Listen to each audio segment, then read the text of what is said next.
Good morning children's. आज हम फिर से एक नए वीडियो के साथ नए टॉपिक के साथ हाजिर हैं। तो जो नया टॉपिक है हमारा गाउस के नियम और उसके अनुप्रयोग चैप्टर नंबर 2 से ही है। तो आप सभी अपने नोटबुक और पेन लेकर के आ जाएं और साथ साथ पढ़ते रहें, समझते रहें और अपना होमवर्क भी कंप्लीट करते रहें। तो जो नया टॉपिक है वो है आवेशित चालक की सतह पर बल,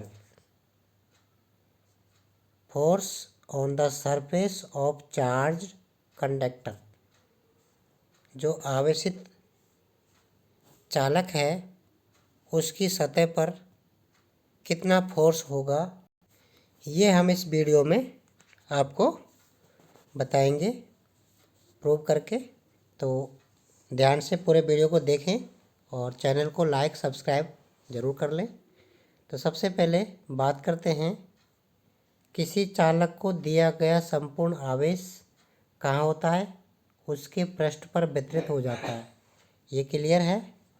चालक के किसी छोटे से भाग में उपस्थित आवेश पर चालक के शेष भाग में उपस्थित आवेश द्वारा प्रतिकर्षण बल कार्य करता है। एक चालक का कोई छोटा सा भाग है, आपने एक अल्पांश लिया, तो उस पर जो उपस्थित आवेश है उस पर क्या होगा, जो चालक का दूसरा शेष भाग है उस पर उपस्थित आवेश द्वारा एक प्रतिकर्षण बल कार्य करता है तथा इस प्रकार चालक पर लिए गए प्रत्येक अल्पांश पर प्रतिकर्षण बल कार्य करेगा एवं चालक की सतह पर कुल बल सभी अल्पांशों पर लगने वाले बलों के सदिश योग के समान होता है।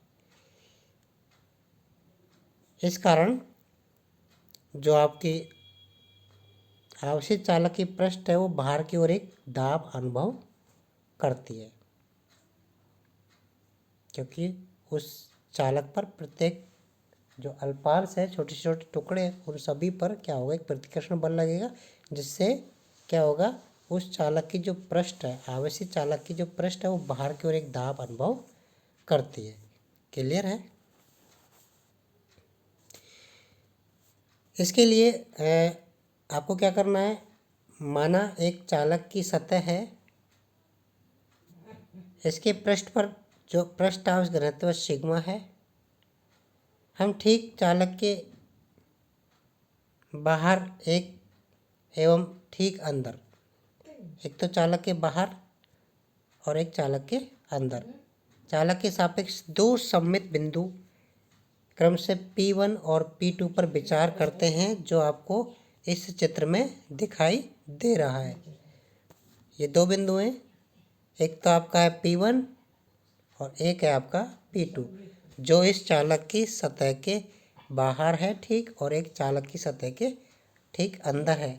इन दोनों पर जो फोर्स लगेगा वो आपका, तो ये जो P1 बिंदु है इस पर एक अल्पांश है, चालक का जो एक पृष्ठ लिया छोटा सा हिस्सा AB, इस AB द्वारा इस जो पृष्ठ है चालक की, इसके बाहर जो बिंदु है P1, इस पर जो विद्युत क्षेत्र E1 है उसकी डायरेक्शन बाहर की ओर है, और इस दूसरे जो पृष्ठ है ACB, इसके द्वारा जो विद्युत क्षेत्र है वो E2 है, वो भी क्या है, बाहर की ओर है। दूसरा बिंदु है P1 P2 जो अंदर है। इस P2 बिंदु पर विद्युत क्षेत्र जो E1 है AB पृष्ठ के द्वारा वो बाहर की ओर ना होकर के अंदर की ओर है, जबकि पृष्ठ ACB के द्वारा जो विद्युत क्षेत्र होगा E2 वो क्या होगा, आपका बाहर की ओर होगा। यानी कि यहाँ पर डायरेक्शन जो है वो अलग अलग होंगी, जबकि P1 बिंदु पर जो विद्युत क्षेत्र है वो एक ही दिशा में होगा। ये आपको क्लियर होना, क्योंकि जो आवेशित चालक है इसके पृष्ठ के ठीक बाहर विद्युत क्षेत्र क्या होता है, सिग्मा अपॉन एप्सिलॉन नॉट। अतः बिंदु P1 पर विद्युत क्षेत्र क्या होगा आपका, EP1 अगर माना जाए तो सिग्मा अपॉन एप्सिलॉन नॉट, तथा चालक के भीतर विद्युत क्षेत्र क्या होगा, शून्य होगा, शून्य क्यों होगा? क्योंकि उसके अंदर क्या है आपको पता है, आवेश नहीं होता है। अतः बिंदु P2 पर विद्युत क्षेत्र क्या होगा? EP2 बराबर 0। हम अब क्या करेंगे, चालक को दो भागों में बांटेंगे। नंबर 1 तो आपका है अल्पांश AB जिसका क्षेत्रफल DS है, और दूसरा चालक का शेष भाग है ACB। इन दोनों में आपको इस चालक को बांटना है। यदि अल्पांश AB के कारण अपने निकट स्थित बिंदुओं पर उत्पन्न विद्युत क्षेत्र की तीव्रता E1 है, तो शेष भाग जो ACB है इसके कारण क्या होगी? E2, जो आपको चित्र में, तो इस चित्र द्वारा हम कह सकते हैं EP1 जो होगा आपका E1 प्लस E2, क्योंकि EP1 P1 बिंदु पर विद्युत क्षेत्र है, उसमें E1 और E2 दोनों एक ही डायरेक्शन में है, समान दिशा में, अतः योग हो जाएगा। जबकि जो अंदर वाला P2 बिंदु है इस पर विद्युत क्षेत्र की तीव्रता EP2 होगी, वो क्या होगी? E1 minus E2। उसका कारण है बिंदु P2 पर E1 और E2 परस्पर विपरीत दिशा में है। क्लियर? E1 माइनस E2 बराबर क्या होगा आपका? 0, क्योंकि EP2 क्या होता है? अंदर शून्य होता है, इसलिए E1 माइनस E2 बराबर क्या हो जाएगा आपका? 0। तो E1 बराबर क्या आ जाएगा? E2। क्लियर? अब इसका मान क्या करेंगे, इस फर्स्ट समीकरण में रख देंगे। तो E1 प्लस E2 बराबर क्या था? सिग्मा अपॉन एप्सिलॉन नॉट था। उसमें E1 की जगह आपको क्या रखना है? E2। तो ये E2 प्लस E2 बराबर सिग्मा अपॉन एप्सिलॉन नॉट हो जाएगा, और E2 जोड़ देंगे तो क्या हो जाएगा? 2E2। ये हो जाएगा आपका 2E2, और 2E2 बराबर आपका क्या हो जाएगा? सिग्मा अपॉन एप्सिलॉन नॉट, और E2 बराबर आ जाएगा सिग्मा अपॉन 2 एप्सिलॉन नॉट। ये आपका E2 है जो बिंदु P2 पर विद्युत क्षेत्र की तीव्रता आपकी दर्शा रहा है। अतः ACB जो भाग है इसके कारण अल्पांश AB पर विद्युत क्षेत्र की तीव्रता क्या होगी? Sigma upon 2 epsilon not. यदि अल्पांश AB पर कुल आवेश DQ है तो अल्पांश पर बल क्या होगा वो आपको मालूम है। बल के फॉर्मूले से DF बराबर E2 DQ।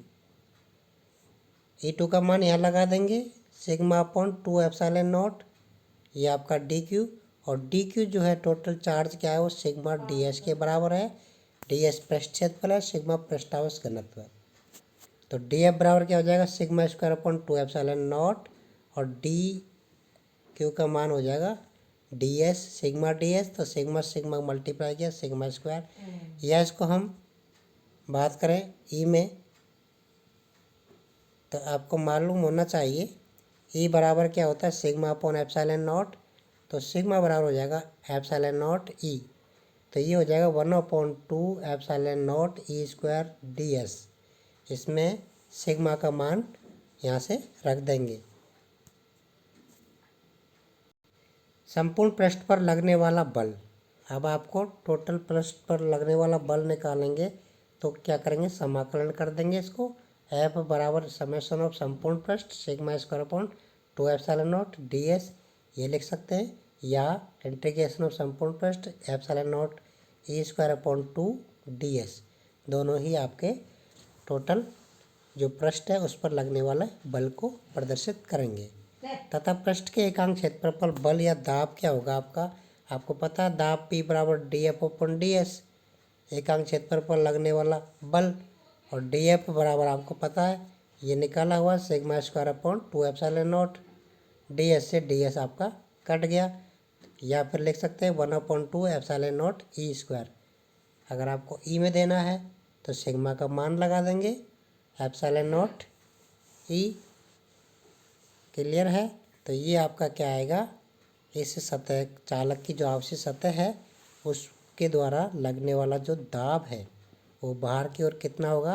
P बराबर sigma square upon 2 epsilon naught, या epsilon naught E square upon 2। यह दाब क्या है? विद्युत दाब कहलाता है। यह दाब कौन सा कहलाता है?